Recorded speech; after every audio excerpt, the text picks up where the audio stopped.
আজি বনাও হওক টেঙামৰাৰ লগত গাহৰি মাংস। হেৰি নমস্কাৰ প্ৰিয় বন্ধু বান্ধৱীসকল, আটাই কুশলে আছে নিশ্চয়। আজি বহুদিনৰ মূৰত টেঙামৰাৰ লগত গাহৰি মাংস খাবলৈ লৈছোঁ। বহুদিনৰ মূৰত এইবাবেই খাবলৈ লৈছোঁ কাৰণ গাহৰি খালে মোৰ এলাৰ্জি হয়। এই প্ৰিকুৱেশ্যনৰ বাবে 2টা টেবলেট আগতীয়াকৈ খাই ল'ব লাগিব মাংস খোৱাৰ আগতে, নহ'লে খাই লোৱাৰ পিছত কি হয় ঠিক নাই।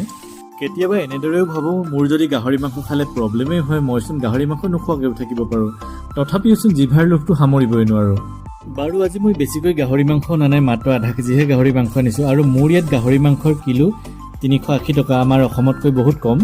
অসমত এতিয়া গাহৰি মাংসৰ কিলো কিমান হৈ আছে বাৰু কমেণ্ট কৰি মোক জনাবচোন।